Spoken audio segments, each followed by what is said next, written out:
but thanks for listening. Hello, everybody, and welcome to We Say Things episode 213, sponsored by Manscaped.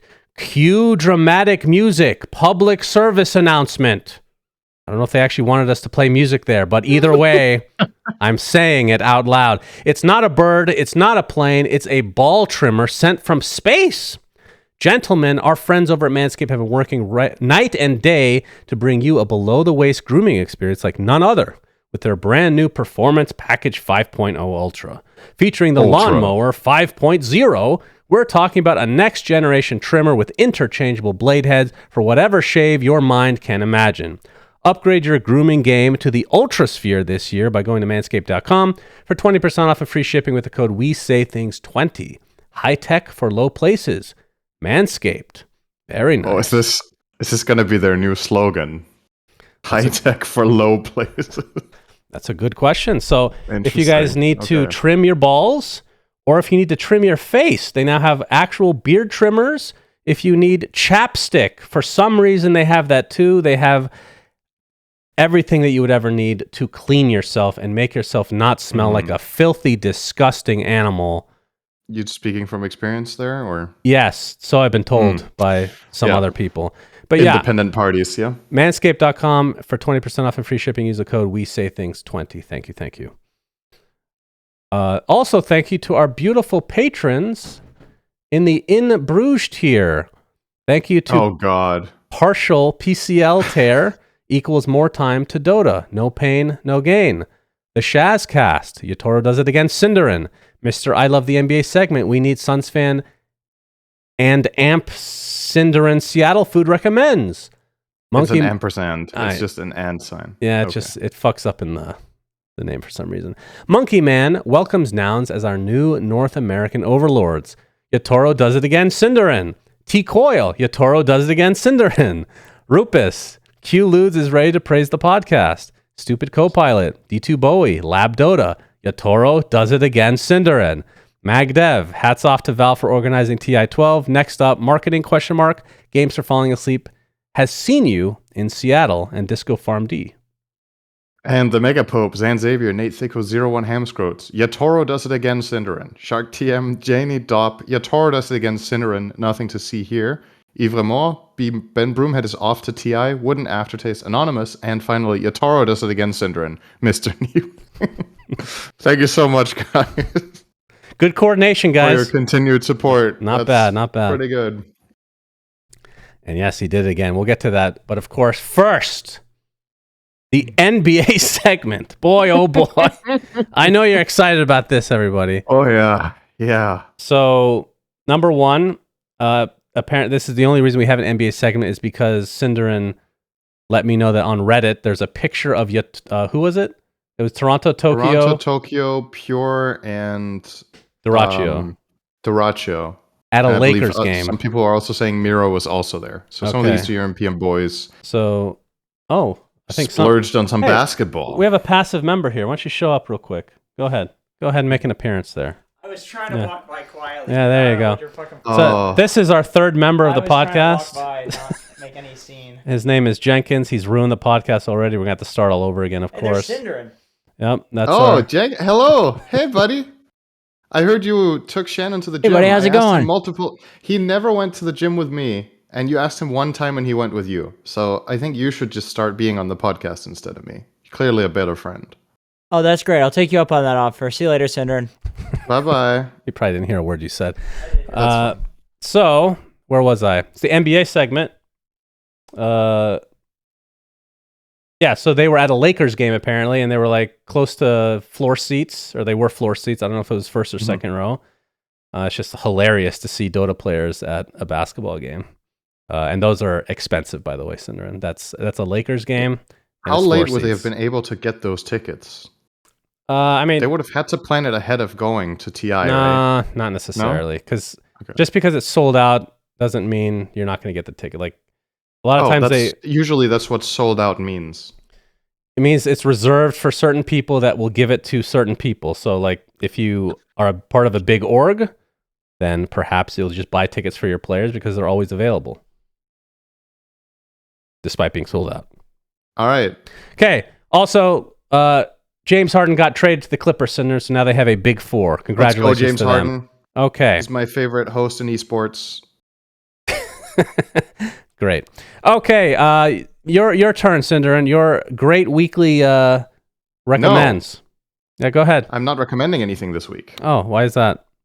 I have not updated my list. I'm still figuring out what I want to recommend next. I have one game that I want to recommend, but I'm going to do it in pairs of two.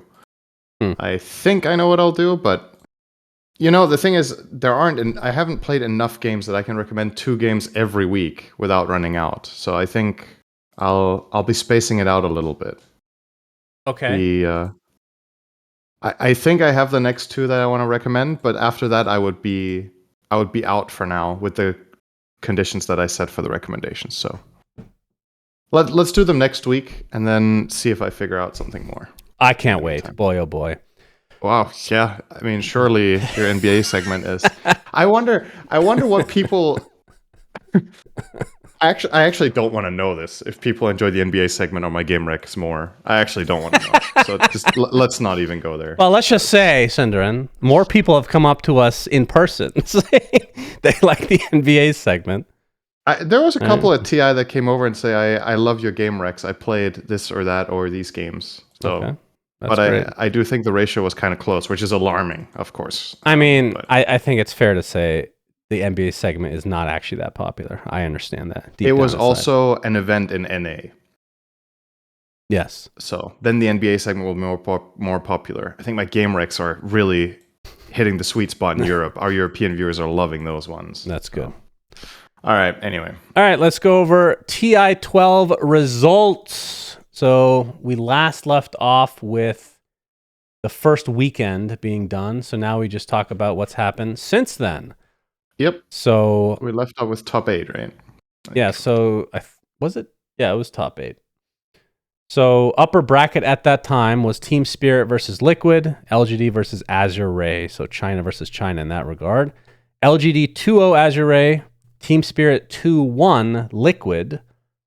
And then they go to the upper bracket finals where Team Spirit 2-0s LGD and make it to the grand finals. So in the lower bracket, Liquid obviously dropped down and they ended up playing against, well, actually, no, it's before that, Nouns, right? Nouns were technically top 8. They surprised a lot of people. They dropped immediately down to the lower bracket and faced off against TSM, which they had won, which we already covered. Then they played Gaming Gladiators and they got stomped. Gaming absolutely curb stomped. So just run over. This was a game that I remember or a series you talking about that you knew exactly what Gaming was going to try to do because they play a lot faster, whereas Nouns tries to take stuff really late game. They buy 4 Midases sometimes, and they tried to play ultra greedy again against Gaming Gladiators, and it was not close. 34-minute game and then 25-minute game. I think it was a bad matchup for Nouns. I mean, obviously, Gaming were also a really good team this tournament, but I think just playstyle-wise, this was probably the worst possible draw that Nouns could have gotten the lowers. I think any other team would have been a better matchup for them. But I also think the way they prepped for this series was probably not ideal. Gaming just got to play some of their best fast stuff, and teams later in the bracket started banning them out better than I think Nouns did, so they got a bit more of a challenge, but not the case this one. Then we had BetBoom versus Virtus Pro, which was the second game in this series was insanely long. But BetBoom did end up 2-0ing. They beat Virtus Pro in the second game in almost 90 minutes. That was I believe the second longest game of the tournament, including all stages of the groups and everything, if I'm not mistaken. It might even have been the longest. But yeah, that was a marathon. BetBoom had a couple of games this tournament where they broke records on most health on a hero ever with their Undying position 5, which was kind of funny to see. Tokyo was like 12 or 14k health in one of their games. I don't know if I've ever seen that before, even in pubs. He had at the end of the game, he had Giant Ring, and he was just on top of their Ancient, desperately trying to kill that fucking building. That was incredible. It was something. Okay, so Gaming move on. They face Team Liquid that dropped down after losing to Spirit, and Gaming 2-1 Team Liquid. They recover from a 0-1 start and win 2 back-to-back. And Azure Ray takes down BetBoom 2-1. So that means the top 4 of the tournament are set. Spirit, LGD, Gaimin, and Azure. Azure then do a Nouns cosplay in the lower bracket semis and get absolutely curb stomped by Gaimin, harder than Nouns did in terms of game time. We were casting this series, and I think this is the shortest day I've ever had at TI. We That got was a paid a total lot 40 for That was a total of 45 minutes. 45 minutes of casting total.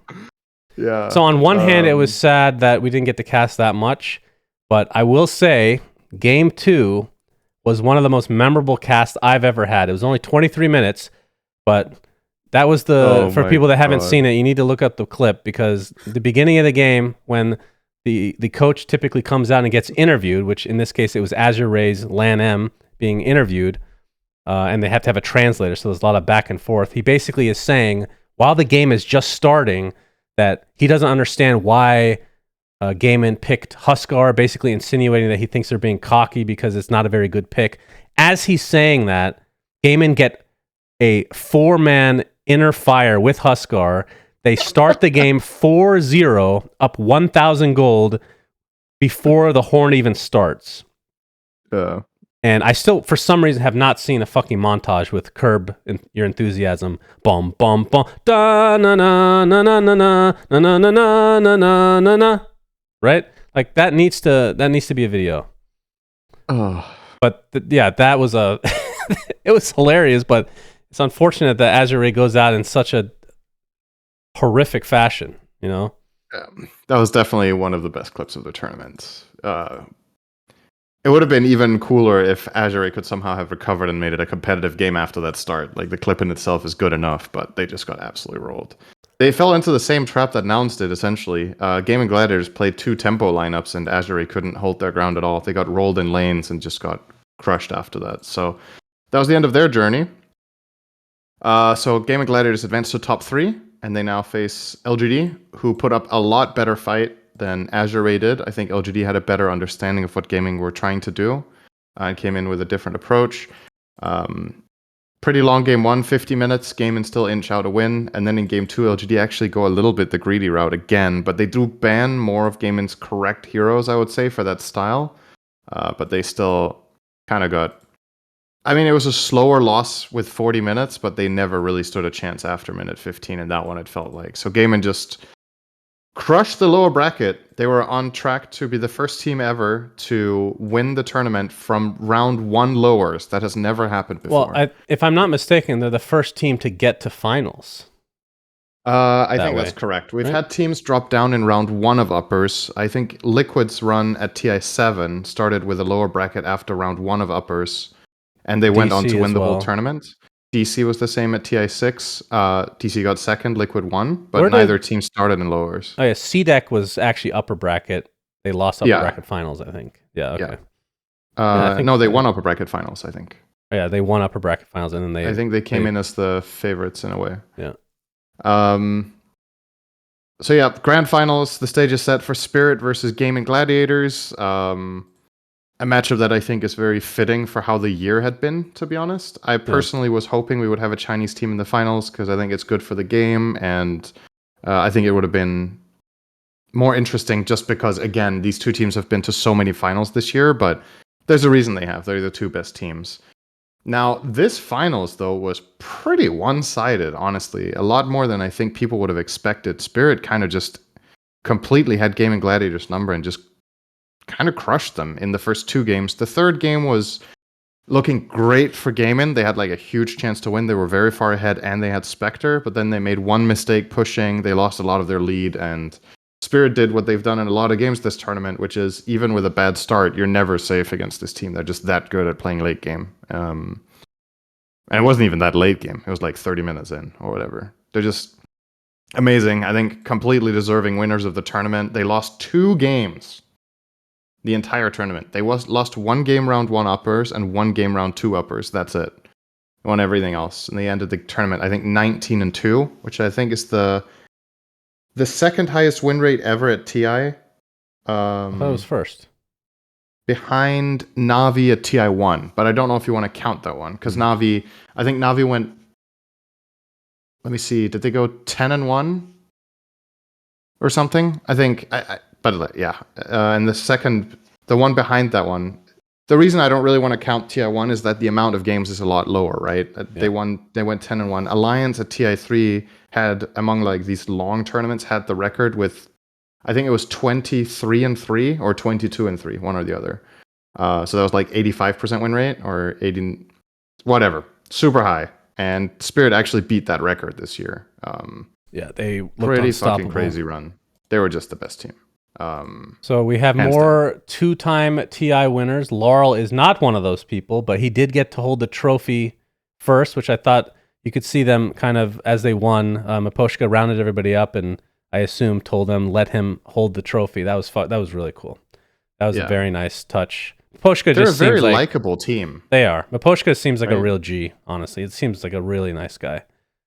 So it's hard also to like root if you even if you think about like other teams and you know the general press they get from like let's say pub games or interviews or whatnot, it just doesn't really feel like Spirit has any controversy, right? Like people just love their players. They're young, they're energetic, they're happy. They're even we had them on the late game after, right, where in the post game show we were on for like 15 or 20 minutes shooting the shit with Jenkins and Pyrian, and then they brought on Team Spirit, and that interview I feel like was very telling of how that team works as a dynamic, right? And that was while speaking a foreign language, so they obviously could not perform their identities fully. That's how it is when you speak in a second language, right? You're a little bit limited in how you can express yourself, but all 5 players and Silent just seemed like a really good bunch. And on top of all of that, they probably also made the most and the best content out of any team in the tournament, right? Like they're making these like massive vlogs. They're putting a lot of effort into profiling their team, and they're getting a lot of views on their content as well. So they're really they seem like a bunch of dudes that are really good at Dota, that know, that have a good content team behind them and an org that understands the value of making content with the players. And obviously those things go hand in hand, right? If you're the best team in the world, people will watch your content. Did you see their Nirvana video? Their Nirvana content video? I did, yeah. That was extremely good. Yeah. Very good. They're definitely like, what's the way to put this? They're really trying to turn these players into more than just players, right? They're like trying to turn them into brands and stars, essentially. And they have the right age for it. All of these players have a lot of years ahead of them. I guess Miposhka is the oldest, and he's... How old is he? Is he like... I want to say he's like mid-20s. God, he's probably 28, let's say. He's 25. Damn it. Yeah, I remember seeing his age on the broadcast, and I was like, what? Because to me, this guy has been around for a very long time. He just started playing pro really early. Toronto Tokyo is older than him. Really? Isn't that crazy? Yeah, Toronto Tokyo is 26.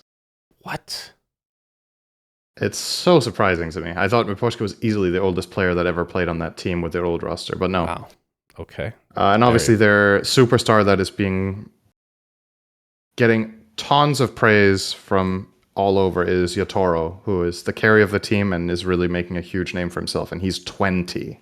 So a lot of good years left in these players, and if they keep playing like this, I guess the limiting factor at this point is motivation, right? Like, yeah, 100%. You've won TI twice. We've seen other players do that, and then kind of, I wouldn't say fade into obscurity. I think a lot of the players that won TI twice were also older, so maybe it was more natural for them to think about other things. And but yeah, these players are very, very young. So who do you think the team of the year is? Because I think I don't know. I want to say it's objective truth. I think it's clearly Game and Gladiator still. Do you think that is... Can people argue against that? They can. People put a lot of stock in TI, as they should. But like, I like to look at the year as a full continuum from start to finish, and not just be like, okay, who was best in the end, right? Spirit won 2 tournaments. They won TI and they won Riyadh. So they won the 2 biggest ones. The 2 biggest ones, yeah. Clearly. Which is obviously great for them.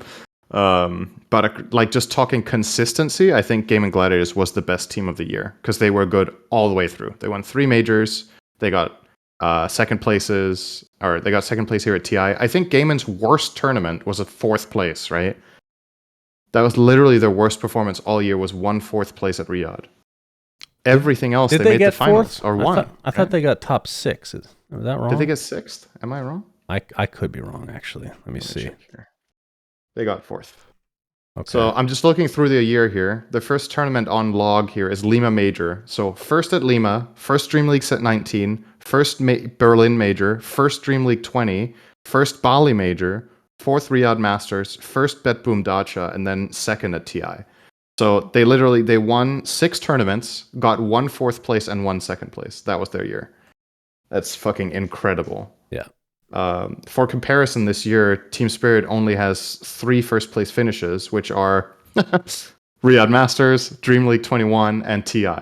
And they didn't have any other podium They finishes. made more money than everybody else because of Riyadh Masters. Yeah. Which is unfortunate for Game and Gladiators, but yeah, I'm sure Game and are going to be just okay.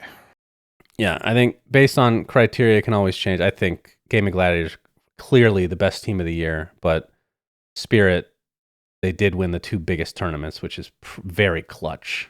It's crazy to look at their achievements this year, and they have no other top 3 finishes in premier tournaments, right? Not even top 4, I think.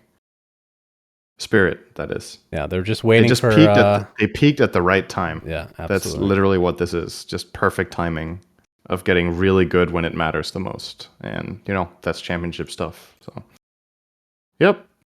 Great team. Curious to see what the next year holds, obviously. I guess we could just talk briefly about that before we go into Shuffle. Obviously, now with the reassignment of the circuit, so to speak, we will not have DPC now. So what we've been used to from the last couple of years is we would have a short break after TI, and then we would go into the usual DPC circuit again. Not the case now. So we're going to have third-party tournaments. We'll see how many there are. We'll see how big they are. We'll see how the formats are going to work with invites and qualifications. We'll see how it all pans out in terms of TI, because Valve haven't announced what credentials they're going to invite teams based on. DPC was very transparent with that, which was great. And, excuse me, it also begs the question what the representation from the regions is going to be. Because that was kind of a bit of a talk about this tournament, was China only had 2 teams and they both got top 4. And then you had South America with more representatives. I think they had 4 representatives and they didn't get a single top 8. So, it's one of those things where it's very easy to be contrarian or be like, ha, told you so, SA sucks, or China great, or whatever. But looking over the entire year, China had been disappointing for the whole year. Yeah. And now at TI, they got 2 good placements, which was great to see, but it was not indicative of the region's overall power level. So it's always going to be hard to invite the right teams based on that merit because it changes throughout the year, right? Mm-hmm. But all right, what about your experience at TI this year? Things you liked, things you didn't, overall experience? So I think for the most part, I would say from a production standpoint, this was the smoothest TI we've ever had, barring none, I want to say. Just in terms of like smoothness of production, technical issues, quality, I think this was really, really well done. And I think it's clear that Valve have more control and more of a feeling with everything and are more in touch with it when it's in Seattle. I think there's a pretty big difference in quality between this and Singapore. And on top of that, I really loved what they did with both venues. I think the aesthetic of this TI was fucking beautiful. I don't know how well it came out on stream for Seattle Convention Center for the playoffs part, but it was a really nice throwback to TI1. It was like I love the atmosphere in there. I love the setup. I love that it was a nod to the origin of the tournament. The overall design of everything. It was nice. So definitely for me, a thumbs up in that regard. Aside from that, game quality I think was pretty high. I think the teams played well. I think fan interaction was great as always, both for us and for the teams. And yeah, I don't know. It was just nice, right? Yeah. Good experience. Yeah, I think overall my experience was very good as well. I mean, you know me, I can always complain about something, syndereN. But I agree. The theme of the TI was by far the best. The games overall, very good quality. I know a lot of people weren't I shouldn't say a lot of people. There were a segment of people that were not fans of the meta. Mm-hmm. I love the meta because it's You late love long game games, Dota. so, So yeah. chaotic shit, that's the most fun to cast, I think. I think the most important thing is that things just aren't like fully figured out anyway, so that there is that chaotic nature. Because anytime, like in years past, sometimes it gets to a point where things are just very figured out, and you can just, all right, they're going to do this, and then they're going to end. And now, there was issues with going high ground sometimes, which, that can be frustrating to play or to watch sometimes, but overall, I think it was a good experience from the viewing perspective. I mean, it was pretty clear as well that the teams were not on the same page about what was the style. Yeah, right? Gaming Gaming totally Gladiators different. were playing fast games. Team Spirit were prioritizing Tormentor more than any other team. If there's like just an objectively best way to play, every team will do it, right? So I definitely think some nuances were very different in how the teams played, which is good. That said, though, the overall trend was clear, right? That there was a feeling of difficulty going high ground. But like, imagine Gaimin's games if high grounding was easier. Like, they won some of their games in 20 minutes taking racks, right? That's true. If pushing was easier, they could have won in 15, So it's like, it's a difficult balance to strike. And overall, it's just a matter of, if you're a team that is that good at laning and that good at playing timings, the game isn't punishing you for wanting to go high ground if you're good enough. And that is what's important, is that there is that diversity in strategies, that it isn't just, oh, well, too bad, you can never high ground until minute 50, no matter what you pick and how good you are. Clearly not the case. So thought it was pretty healthy overall, and that most teams were just adopting a slower playstyle, and that really allowed Gaming to shine when they were playing fast. And LGD in some games too were kind of crushing it pretty quickly. So yeah, so overall game quality I thought was good. I mean, the final day was a bit of a letdown, I guess, because it was a 2-0, then a 3-0. Yeah, so that's probably the shortest day of any TI with this maybe TI format. 4. That was a push meta, but it wasn't 5 games. I can guarantee you that. The finals at least was 3-1, right? Yeah. But it's probably still longer. And there was probably, there's only like a couple content pieces, I guess. My main complaint is just very small stuff, and it's as a caster, so most people wouldn't even notice.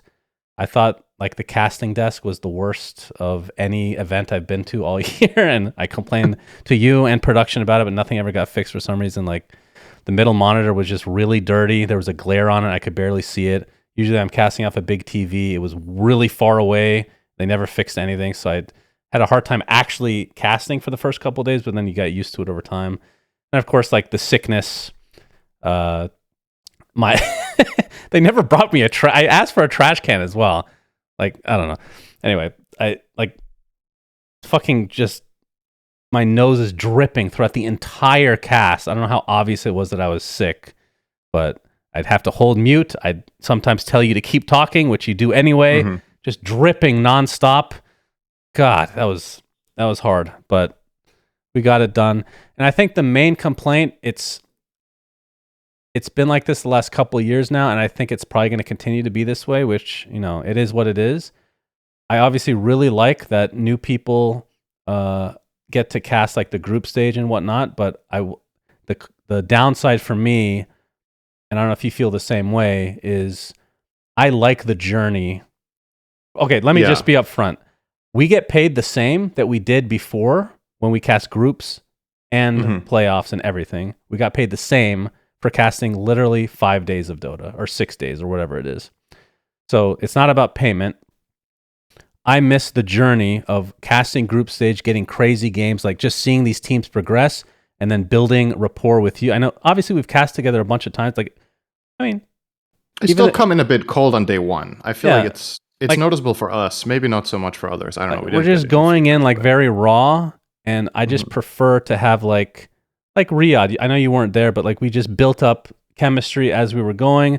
We created, like, for me at least, creating memes early in the tournament and then reusing them later. I think it's fucking hilarious. It creates kind of like this weird meme storyline in a way. Right. So it's just that kind of stuff is just missing. And then plus you get all these break days, which I understand why they're doing it, and I think it's for the better of the tournament that they keep doing that. But from a caster perspective, it makes it worse for me, I guess. Right. which you know. Yeah, I agree with what you're saying, but I do think the current setup and giving more casters a time to prove themselves and to shine and to cast really important and big games of the year, I think is a good trade-off, right? Like it's at the end of the day, we got to look at it like if we go back to the quote unquote previous system, there would just be less opportunities for casters to cast these profile games, right? So I think it's probably it is a trade-off because I agree. I think if we were casting groups as well, I think our playoff casting would probably be a bit better from being warmed up and from building storylines. But you know, like you said, it's a trade that I think is worth it. So I'm happy for other casters to get the opportunity to cast TI. And it's always been a thing, even when we had the old system, right? The reason that when we were casting groups in the past that it also worked was that there were way more games, right? Like at previous TIs, we would have 10, 12 people casting group stage because we had 4 games simultaneously for like 4 days in Seattle at like TI 4, 5, 6, 7. So at that tournament or in that format, we were still having a lot of different casters cover games. So, but now with the new format, you won't have that amount of content, right? So kind of have to split it up. And yeah.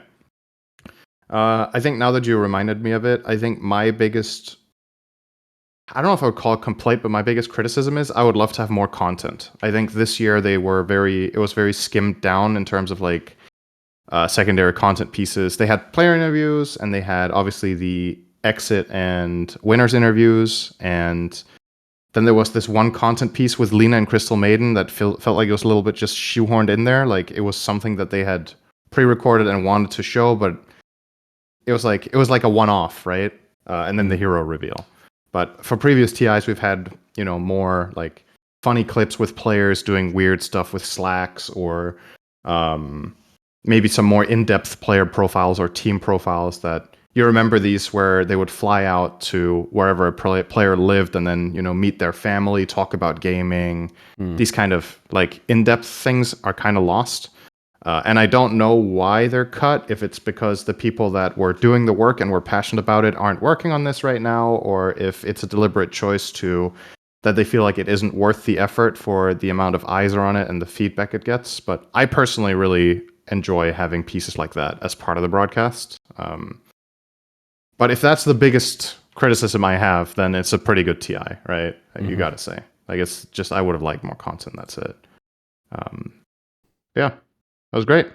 Oh, this is kind of an internal thing, but if I'm complaining about small things, I didn't like the way they had food set up. So the way that we've done in the past is, and maybe this just saves money, I don't know. You, like, whatever hotel the players and casters are in, there's just breakfast, lunch, and dinner in a room, and you go get it during certain times of the day. This time, everybody got $80 worth of Uber Eats per day. So you have to go pick it up yourself, and then you just either eat it in your room or whatever. It's one of these things that are pros and cons as well, right? Because the catering was nice because you would just go down and it would be ready there, and you didn't have to, figure out what to do and organize it and have someone come or whatever. The upside to this system is that you get the food that you want on the day, and you can get it anytime.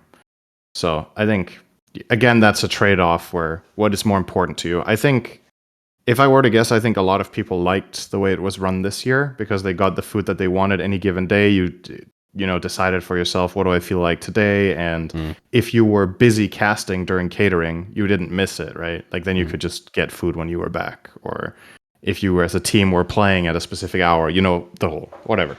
So I think the downside for me was that, first of all, Seattle, the food's really expensive, so $80 actually isn't even enough because of the delivery charges and all that. That's going to sound ridiculous to people at home that are listening to this, and like we're ordering fucking champagne. Like one meal was about probably on average about $50 roughly. Ordering takeaway, right? it is the most expensive takeaway I think I've seen in my entire life. Yeah, that's absurd. Actually crazy.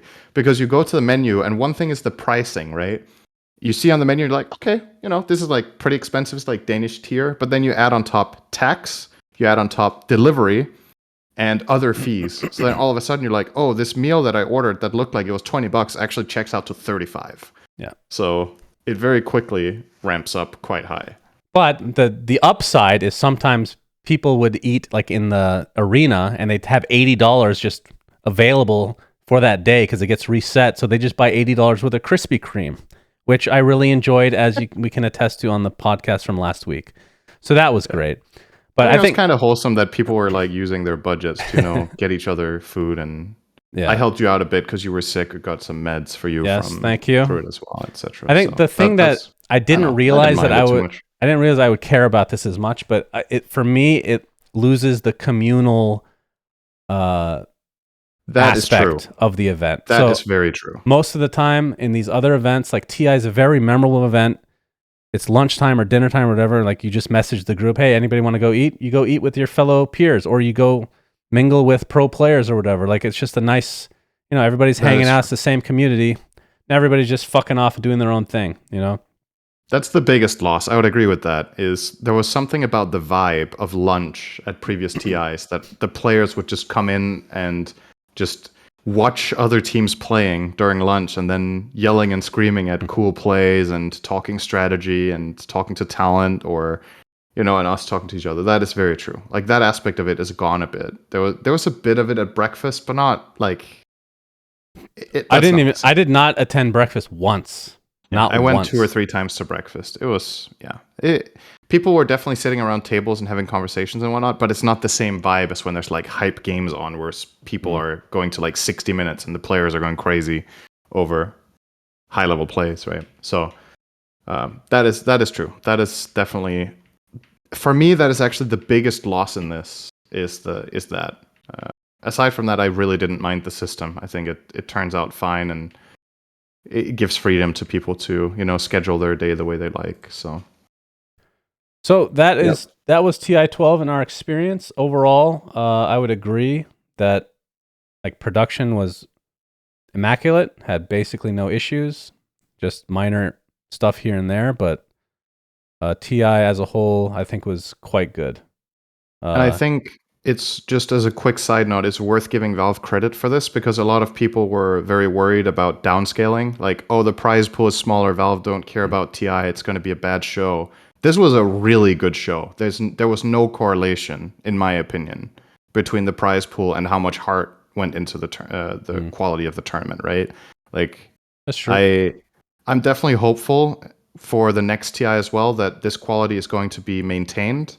Now, the big question is where TI 13 is going to be. If that's going to be Seattle, or if it's going to be Europe, or if it's going to be maybe Southeast Asia. I mean, obviously, Europe kind of got robbed of its TI.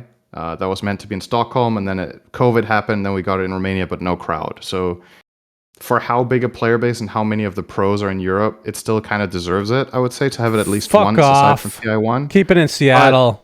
But Seattle is great. And if this is the quality we're getting, I mean, to me, Seattle has always been TI, right? Like, that's been the city for it. So I'm not going to complain. I loved going back. I love this place. I love the arenas that they did. You want it to be in Copenhagen so bad.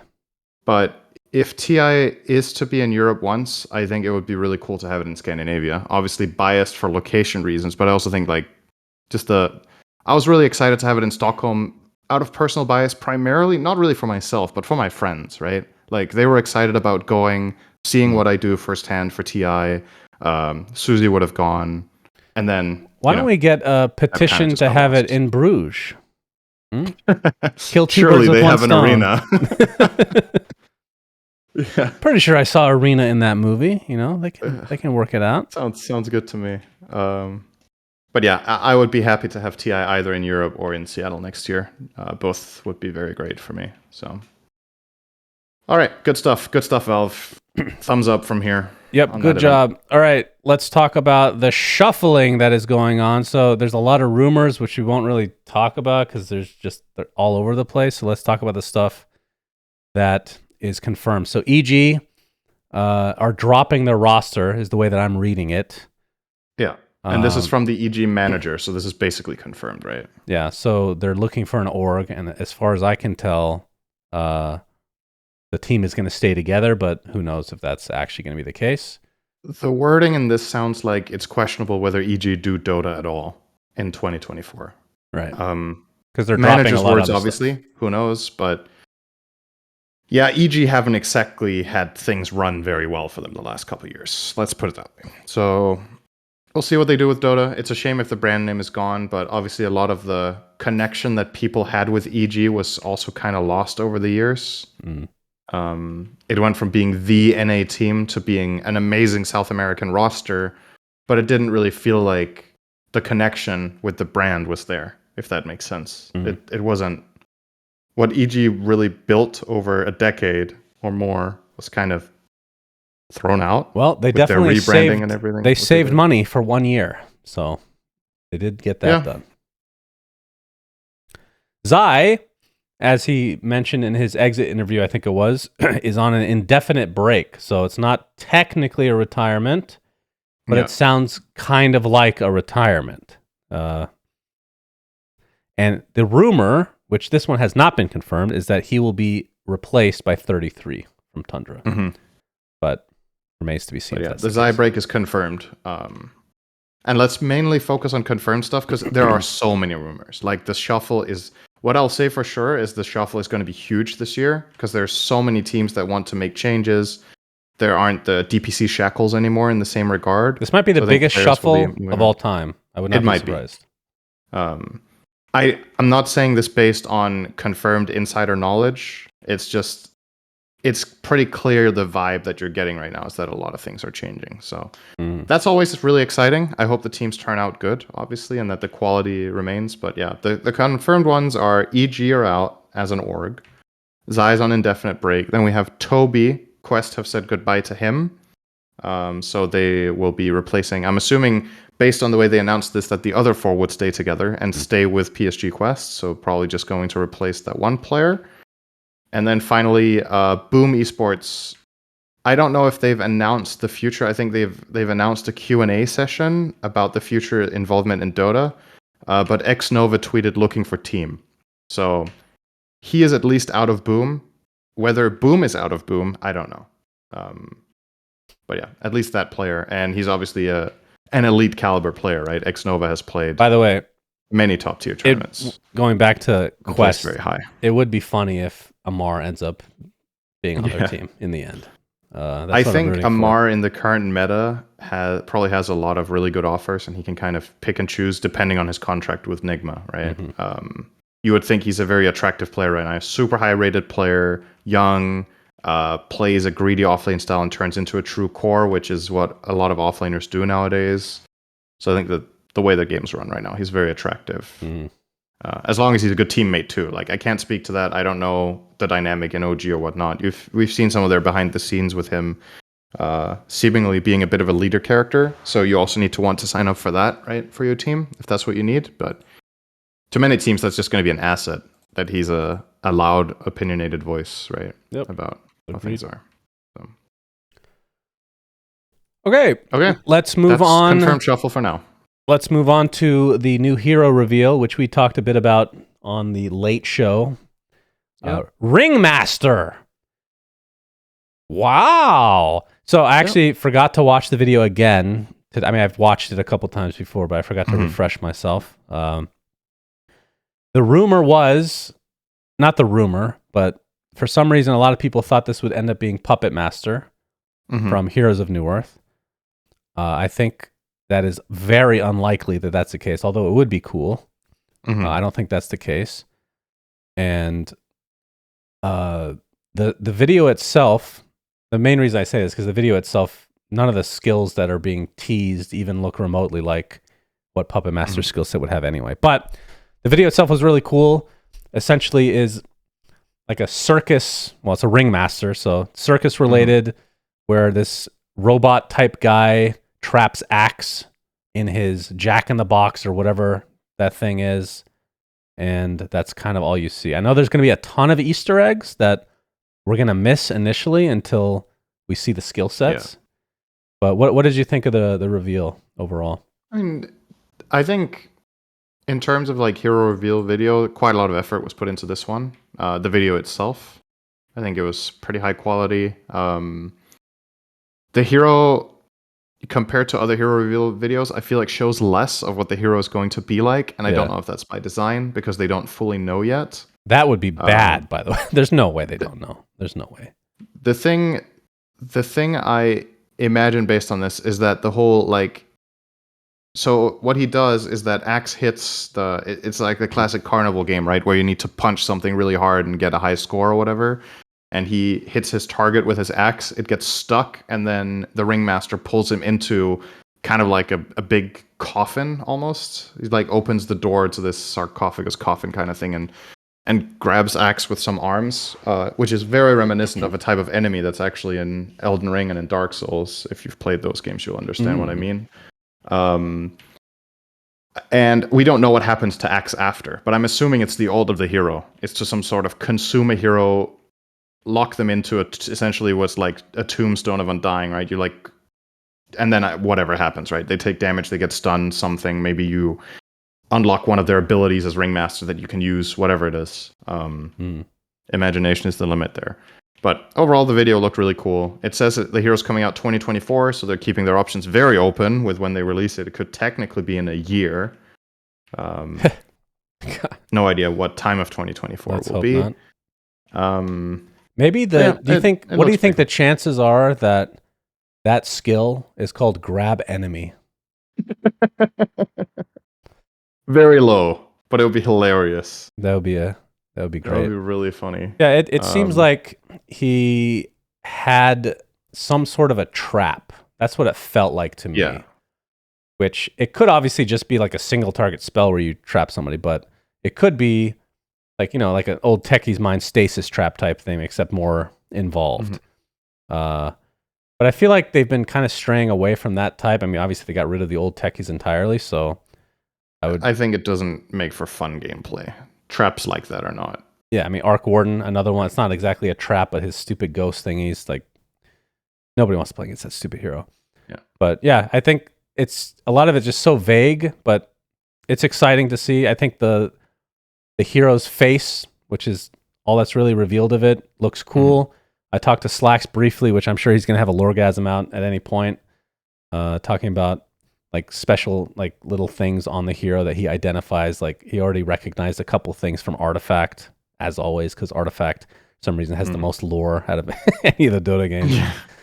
But yeah, I think it's obviously exciting. And okay, let's take predictions. So, by the way, we didn't talk about predictions for TI. That's okay. We forgot to write it down. I'll be honest. We did the predictions pre-tournament, and we did them in the compendium, and then we just scrolled over in the compendium, right, and did them, and then that got changed, so that was kind of lost for us. And then we did the playoffs predictions where we each picked our top 3. I don't know if you want to go back and go over it. What we predicted and who was right or wrong. I'm not dodging away from this because you won. I genuinely don't know. It would be very fitting for us to do it a week later, honestly. Save something for next week. Anyway, I wanted to predictions for Ringmaster. Yeah, predictions on what type of a hero it's going to be. Is it melee int? We don't have many of those. Melee. Ooh. How many melee int heroes do we have? Darkseer? Is that the only one? Of a melee Void Spirit? int? No, Void Spirit is universal now. Ogre's strength now. Oh yeah, Darkseer isn't int either. He's also universal. We don't have any, do we? Oh. I guess not. Don't think so. Okay, that's going to be my bold prediction. Melee int. Okay, what role? This one's harder to choose because they always come out and like nobody knows the role, and you think it's like one role, and then 2 weeks later it's a different one. I think they've put a lot of emphasis, at least on some hero releases, of making them at least somewhat flexible. The later ones, I'm gonna say it will be an offlaner. Okay. Mainly. All right, I will go with. I also think it's int, but I'm gonna go ranged. Okay. Okay, very stupid question. Muerta is int, right? Yes, she's ranged int. So that would be weird to have 2 in a row, now that I think about it. Okay, let me change. I don't know. I mean, they've changed. So if they want to keep the ratio between the attributes, right, there's going to have to be one that there's one more of, because there's the same amount of strength, agi, and universals, right? So you're going to offset the balance no matter I'm what not talking you about make that, next. but I'm talking about having 2 heroes in a row be the same attribute. I think that's unlikely, actually. So I'm going to say no to that. What came first, Muerto or Universal? Or was that same patch? I think Muerta came first. Yeah, because in that case, you've kind of revamped the whole system after she came out, right? So then it's like, Again, does it I'm even not matter that talking it's the about same that. I think it does matter. Okay, Okay. I'm going to say ranged agi, thing? Okay. but it will not be a carry. Looks kind of weird for an agi hero, doesn't it?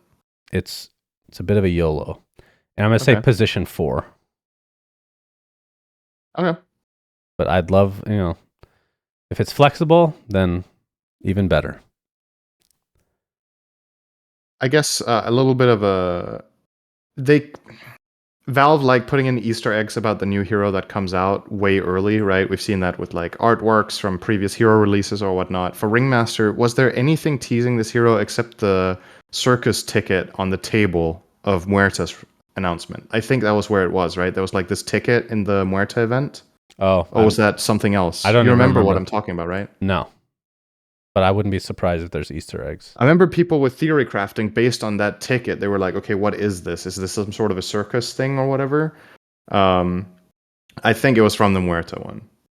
So anyway, they teased that, but I think that's literally the only kind of pointer that was for this one. I think there's another Easter egg. There's a bottle of water at some point, which I think indicates that there's going to be a Morphling remodel by the time the next hero comes out, of course. Okay, so that's Ringmaster. Obviously, don't know a whole lot about him yet, but seems cool. And I think we'll just finish up with this. Keep it a kind of a short episode today. Okay. So Jenkins is at my house right now, as you guys saw, and the reason for that is because we are working on a Kickstarter for our standalone version of Ability Arena, which I'll say we're going to try to come out with in a couple weeks, the Kickstarter, but it's possible it gets delayed. Essentially, it's still very early development, so it's not like it's going to have a ton of in-game footage. It will have a little bit, but for people that have been following, a little bit of what we've been doing with Ability Arena and whatnot, we'll probably have some announcements in regards to original Ability Arena as well, hoping in the next week. But the Kickstarter is coming soon, and that is what we're working on full-time right now. So I'm excited for you. I hope it turns out good. Yeah, it's going to be interesting Cool. to see reaction because, of course, it's outside of Dota. We can't use any Dota assets. Everything is completely custom made from scratch. The theme is totally different than Dota. But I think there's certain aspects of it, and we learned a lot from Ability Arena. I think there's certain aspects of it that people are really going to like, and they're going to see, like once they see it in action, like, oh, Sunset and Jenkins made this. Yeah, that makes sense now. We do like to do some crazy shit. Do you have anything you can share about where you're planning to put the game, or is that not decided yet, like platforms? Or... Yeah, so it's probably a year and a half away from being finished. That's like actual launch. So we're going to have like a beta before that, which is going to be part of the Kickstarter, and then an alpha even before that. People, I'm sure, are asking what engine we're using. We're using Unity and the main reason for that is the language that it uses. All of our team is very proficient with. So we'd have to, like, if we wanted to use Unreal, for example, we'd have to find totally different people, which we didn't really want to do. Plus, we wanted to have this be a PC game and a mobile game, which Unity is very good at making games for mobile. But I think the thing that we're going to make very clear is that this is a PC game that works on mobile. It's not a mobile game. And I think that's really important because I don't play mobile games. The monetization and all the stuff that comes along with it is totally different than like a PC game would be. And I don't want it to be a mobile game. I want it to be a PC game that you can play on mobile. So that's, and it's going to be free to play. That's obviously the most important thing. So, yeah, stay tuned for that. Have a lot more info. We're really excited. Again, very early development, so don't expect to. I mean, we'll have some stuff to show, of course, but yeah.